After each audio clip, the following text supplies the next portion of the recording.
Sayyidina Ali alaihissalam beratsar, kalau bukan karena 5 perkara, niscaya semua akan menjadi orang yang soleh. Pertama, merasa puas dengan kebodohan. Kedua, serakah pada dunia. Ketiga, kikir dengan karunia atau harta yang lebih. Keempat, riya dalam amal perbuatan. Dan kelima, menganggap pendapatnya yang paling benar. Jalaluddin Rahmat menyebutnya sebagai 5 perusak iman. Mari kita elaborasi satu persatu demi terhindar dari perusak tersebut.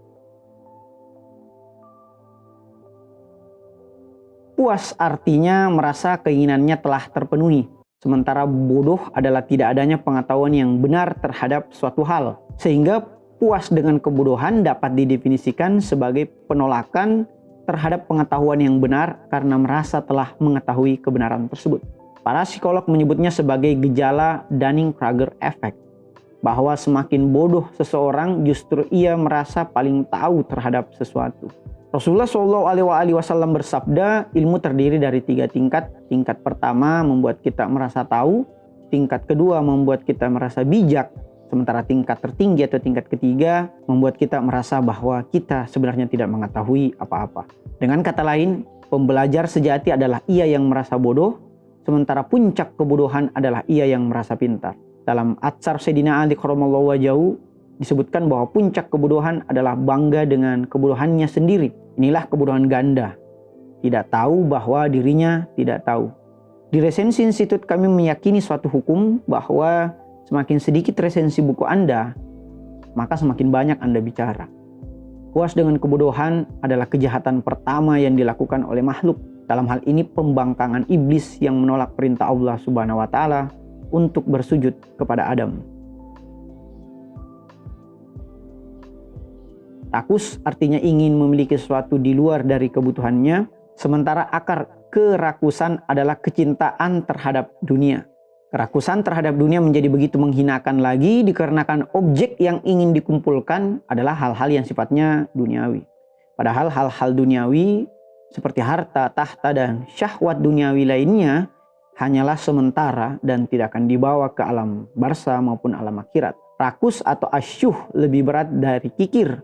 Karena rakus ingin memiliki di luar kebutuhannya, meskipun sesuatu tersebut ia ambil dari milik orang lain, sementara kikir ingin memiliki di luar kebutuhannya, yang mana sesuatu tersebut ia tahan untuk dirinya sendiri.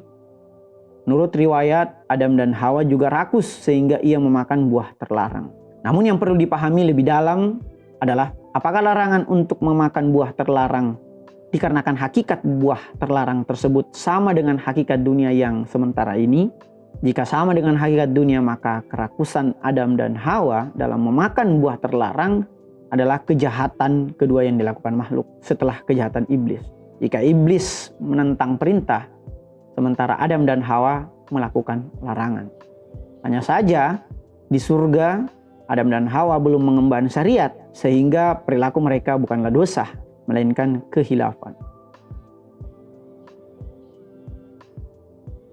Kikir adalah menyimpan sesuatu di luar kebutuhannya, sembari enggan memberinya kepada orang yang membutuhkan.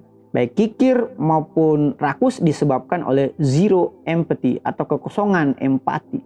Empati sendiri diartikan sebagai kemampuan merasakan penderitaan orang lain. Misalnya ketika orang menderita kelaparan, yang mana merupakan suatu kebutuhan dasar manusia, orang rakus bukannya membantu malah mengambil di luar kebutuhannya. Sementara orang kikir menyimpan di luar kebutuhannya tanpa peduli sama sekali akan kebutuhan manusia lain. Riya adalah keinginan untuk memamerkan diri. Riya bisa sesederhana berada di kursi terdepan saat jamuan undangan. Ada yang riya ilmu, riya harta, riya paras, riya kekuasaan, riya keturunan, bahkan riya ibadah. Riya sangat berbahaya karena merasa lebih baik atau ujub adalah akar dari riya. Adapun cara memberantasnya adalah tidak ingin terlihat atau rendah hati. Dan menganggap pendapat paling benar dapat pula disebut sebagai ujub atau merasa paling baik. Inilah alasan mengapa iblis tidak mau bersujud kepada Adam. Jika iblis tidak tahu bahwa alasan mengapa ia diperintahkan bersujud, maka keengganan bersujud merupakan rasa puas dengan kebodohan atau sok tahu. Namun jika iblis tahu alasan mengapa diperintahkan bersujud, maka keengganannya bersujud merupakan kesombongan. Baik sok tahu maupun sombong disebabkan oleh rasa ujub atau merasa lebih baik. Sok tahu adalah ujub teoritis, sementara sombong adalah ujub praktis. Amal buruk yang disesali sebenarnya lebih baik dari amal baik yang dibanggakan. Karena amal baik yang dibanggakan bukan amal baik itu sendiri. Amal baik yang dibanggakan menggugurkan amal baik itu sendiri. Ujub dalam psikologi modern disebut pula dengan narsis, suatu gangguan kepribadian. Ujub akan berdampak pada penyakit jiwa, bahkan penyakit ruh. Dapat pula menyebabkan insomnia atau kesulitan tidur, lemah jantung, depresi, kesedihan, mudah frustasi, kecanduan narkoba, keras kepala, suka dipuji, enggan dikritik, mengungkit-ungkit kebaikan dan membawa kita pada puncak kebodohan. Adapun cara melawan ujub adalah merasa fakir atau bergantung di hadapan Allah Subhanahu wa taala atau bangga akan kefakiran rohani. Cara melawan ujub lainnya antara lain harus selalu merasa kurang, mengetahui hakikat diri, mengingat-ingat kematian, memperbanyak merintih dan bermunajat kepada Allah, introspeksi diri setiap hari, berkhidmat dan melayani, mencintai atau bahkan makan bersama fakir dan miskin, menghilangkan kebiasaan banyak bicara untuk menampilkan diri, melupakan kebaikan diri dan berterima kasih kepada orang lain. Jaludin Rahmat dalam bukunya Jangan Bakar Taman Surgamu menyebut ujub bagaikan api yang membakar bukan hanya kayu pahala bahkan juga taman surga. Mari kita tutup dengan atsar Sayyidina Ali alaihissalam tentang tidak pantasnya manusia untuk sombong ataupun ujub.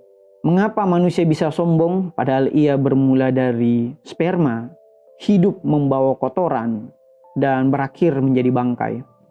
Semoga kita terhindar dari 5 perkara perusak iman ini, khususnya induk segala dosa yaitu ujub. Sekian. Assalamualaikum warahmatullahi wabarakatuh.